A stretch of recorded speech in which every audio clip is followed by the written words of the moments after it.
Monse, ¿cómo estás?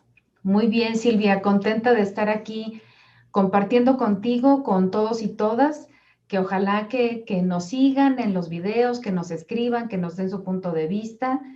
Gracias por los comentarios que nos hacen, Silvia, y pues aquí hablando ni más ni menos que de las emociones y la experiencia interior. Claro, y qué importante estar más que nunca centrándonos en la experiencia interior y lo que sentimos, y hacerlo y darnos cuenta de tantas cosas que nos podemos dar cuenta. Y justamente hoy elegimos este tema de los complejos. Cuando me siento acomplejada por alguna característica o por alguna situación, lo vamos a hablar de esto hoy. Fíjate que acomplejar es un verbo que se define como hacer que una persona se sienta inferior, causar a una persona un complejo o un sentimiento incontrolable de vergüenza, miedo o inferioridad, que influye en su conducta y en su personalidad. Me parece que además, una vez que nos sentimos acomplejados, es un sentimiento de verdad de vergüenza, de miedo, de inseguridad que nos lleva a vivir mal en lo cotidiano con nosotros mismas o mismos, y también las elecciones que vamos haciendo en la vida de todo, de nuestras actividades profesionales, de nuestras amistades, cómo armamos los vínculos. Todo esto se ve influenciado por qué tanto me siento inferior a los demás, qué complejos tengo. Sí, por supuesto. Y antes de empezar a grabar, relacionábamos el tema, Silvia, porque el último video fue sobre el consumismo y qué tanto de pronto vacíos o cosas que no hemos resuelto las queremos resolver a través de consumir y de dar una imagen, de adquirir un producto, ropa, etcétera. Fíjate que algo que a mí me llamó la atención es que pudiera parecer que estar acomplejados o sentirnos acomplejados por algo es algo sencillo. Sencillo en el sentido de que a veces en una plática muy coloquial las personas podemos decir, es que es un acomplejado o es una acomplejada. Y además de la definición que tú ya diste, bueno, desde un punto de vista más de la escuela psicológica pura, digamos, se habla de que es un conjunto de sentimientos inconscientes adquiridos por experiencias vividas en la infancia y que influyen en la personalidad, pero algo que me llamó mucho la atención fue esta frase: la compleja normativa laboral de la compañía fomenta la conflictividad, el laberinto. A ver, ahora Entonces, tradúceme la frase porque está compleja, hablando de sí, complejidad. que cuando se habla de complejo como adjetivo es que es algo que está compuesto de diversos elementos, que es un sistema complejo, que es difícil de comprender o resolver, y que la compleja normativa laboral, cuando se enfoca la parte del trabajo de una compañía, organización o institución, lo complejo de sus normatividades llevan al conflicto, Mm, y el conflicto a mm. un laberinto en donde se mueven fuerzas de poder, donde se mueve el ego, donde se mueve la sensación de imagen. Entonces, a mí esto me llamó la atención. Gracias que sugeriste, en efecto, tratar de decirlo con palabras más claras. Sí. Llevado al terreno, el orden de lo complejo, orden de cosas complicadas en el trabajo, lleva a una serie de normas que presumiblemente tendrían que dar un orden en la empresa, organización, en la iglesia, en cualquier organización, pero Ujú. que finalmente esto puede convertirse en un laberinto. Entonces, me pareció muy significativo eh, en una conceptualización o en una definición más formal, hablar de un laberinto. Me parece súper interesante y fíjate, yo lo ligo con esto que dices con que ese establecimiento de normas que ahorita estás hablando de esta frase en lo laboral, pues es lo mismo en la familia y en la sociedad. Así Se es. establecen una serie de normas en una red muy compleja que acaba por hacer un laberinto, pero ligando el laberinto, fíjate qué interesante, el laberinto es un símbolo de la búsqueda del sí mismo. Por eso quise Entonces, sacarlo del laberinto, sí, porque no me sabía lo que te ibas a imagino. emocionar. Sí, sí, muchísimo, porque sí tiene que ver Fíjate. con esa búsqueda de mí mismo y con qué tanto este mundo tiene estos enredos donde entramos en un laberinto, porque justo el desafío es encontrarme a mí mismo, a mí misma. Entonces, creo que sentirse acomplejado, puede ser un gran desafío para ver cuáles son mis complejos. Al preparar este tema para hoy, yo pensaba en los complejos que he tenido desde niña, ¿sí? Y son muchos, o sea, son muchos los complejos con los que vamos viviendo a la hora de ir creciendo y que más o menos los vamos sorteando o a veces los trabajamos o a veces se establecen como parte de yo soy así y ya me amolé, porque sí Ujú. tiene repercusiones muy grandes de culpa, de menosprecio hacia mí misma o mí mismo, de resentimiento contra mí, de enojo contra mí por no ser eso perfecto que según quién sabe quién debo ser, ¿no? Y fíjate, ahora que lo mencionas, me parece que muchos de estos complejos aparecen en la infancia y Ujú. permanecen a lo largo de los años y se ven reforzados porque me suena, Silvia, a mí, a que es casi como una profecía, como, y en ambos sentidos, fíjate, ahora que hablabas de tus complejos de la infancia, ahora yo me voy a ventanear un poco y yo, bueno, recuerdo a mi mamá en una parte como ella hablaba mucho de que era importante que yo fuera aplicada en la escuela y que tocara el piano y que pintara. Y me quedo pensando en un complejo al revés, porque el significado de complejo casi siempre tiene que ver como con algo malo o con, no, bueno, catalogado como malo, con un defecto físico, con que eres torpe para las manualidades o no fuiste bueno o buena para la escuela o para las matemáticas. Pero viéndolo en mi persona, de alguna forma fue un complejo de que si yo no era aplicada, pintaba, estudiaba francés, iba yo a ser inadecuada y sí me llevó como un recorrido darme cuenta, en algún punto dejé el piano, gustándome mucho, o sea, que me gusta el piano, pues, pero que desde el lugar en el que yo lo hacía, sí era por complacer a mi mamá, y sí era porque si yo no era buena con todo eso, pues me iba a sentir acomplejada o menos. Claro. Y es muy interesante esto que dices, porque qué distinto es que nos ofrezcan todo eso que tu mamá te ofrecía, pero no con la exigencia de cumplirlo y de que si no lo cumples, entonces vas a ser inferior. Sí. Creo que ahí es una clave importante, porque yo veo que hay como que el complejo es parte de la normatividad de nuestra sociedad. ¿Quién no ha tenido complejos? ¿No? Por Todo eso mundo. me pareció interesante esto de la normatividad laboral, Sí. pero que es en la familia, en distintos espacios donde convivimos. Exactamente. Y entonces, ¿qué tan funcional se volvió que seamos sociedades de acomplejados? Yo he tenido consultas con mujeres suecas guapísimas, o sea, de lugares que dices, de países que el mito o la falacia más bien es que allá no sienten estas cosas que sentimos para acá y no sabes también qué complejos tenía. Entonces, Mm, ahí nos vamos dando cuenta cómo no importan las nacionalidades, no. sino esto permea porque somos una sociedad que fomenta eso, fomenta que nos sintamos inferiores por alguna razón. Y yo Que, creo que ahí podemos relacionar muchas situaciones que pasan en la vida.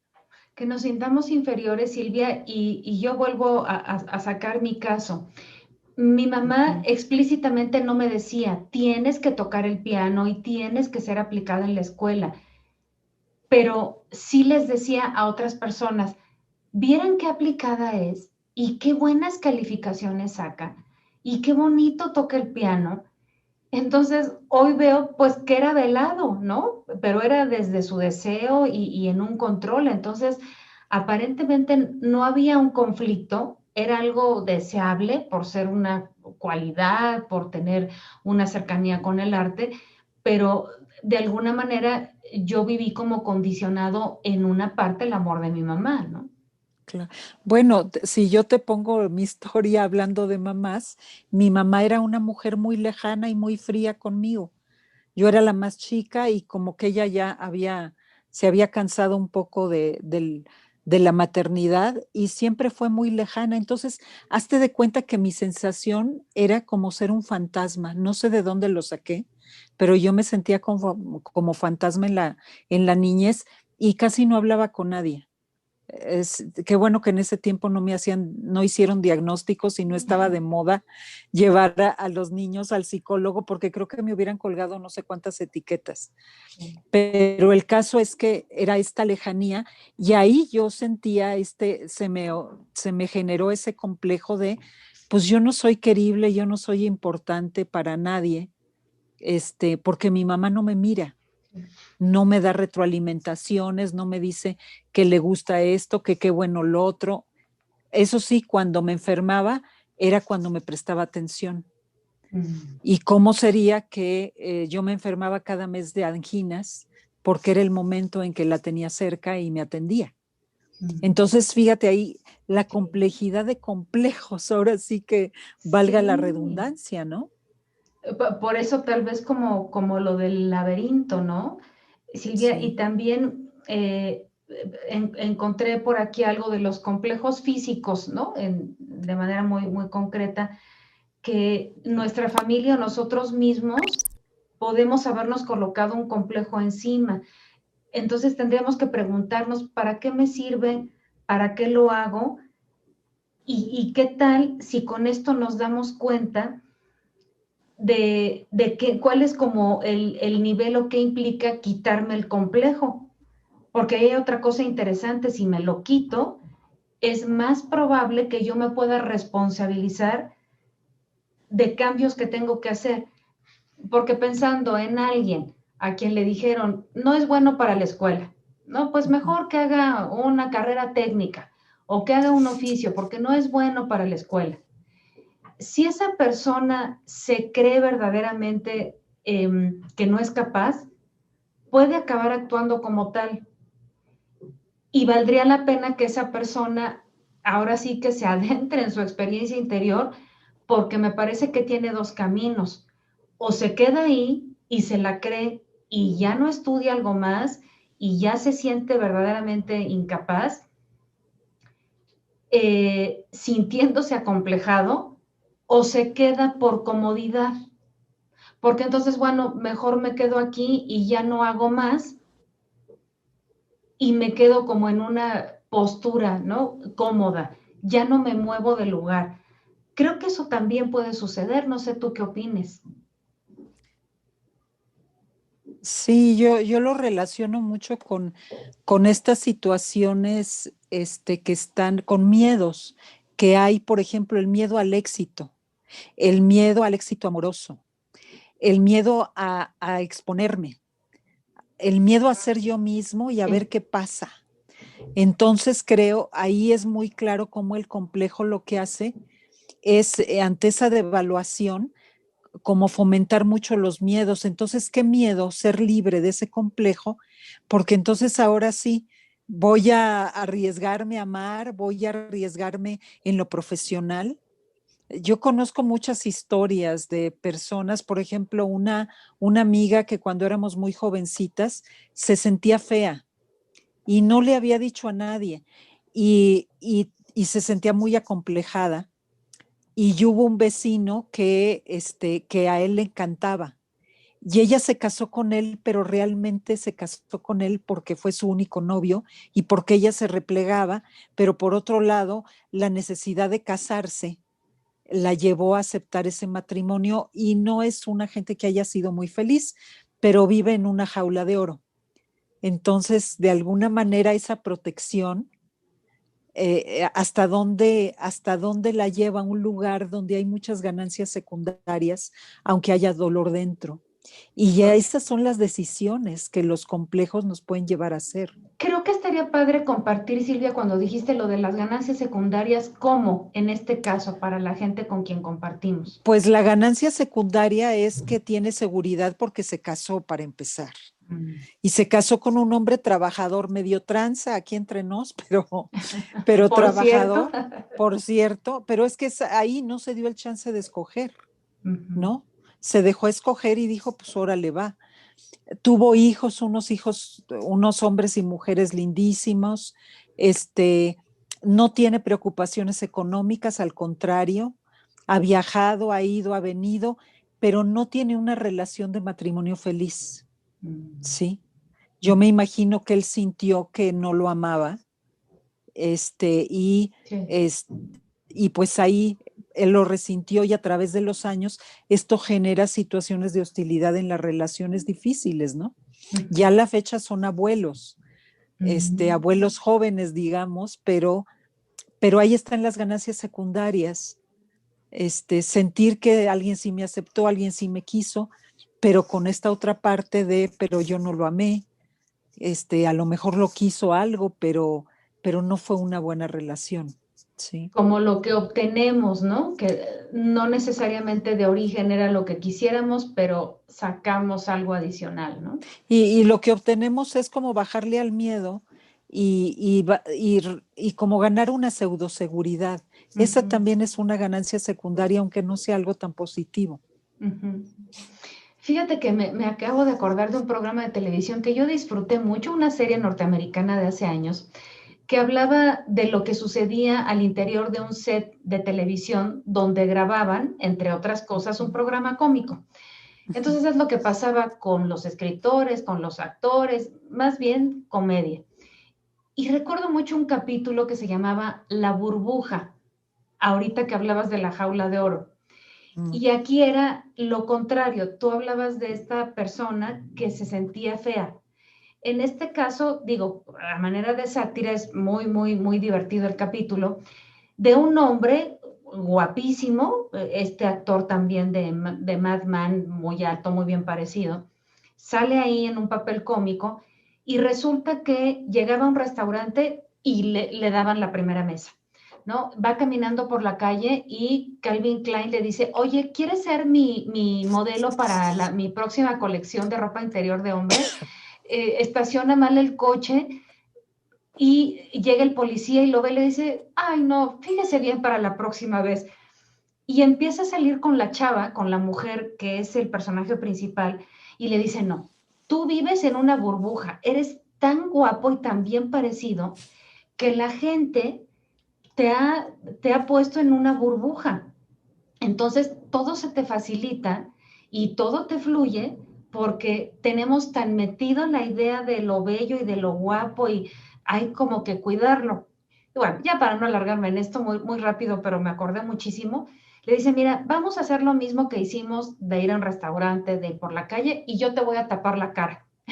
Y ella le tapa la cara a él con una revista.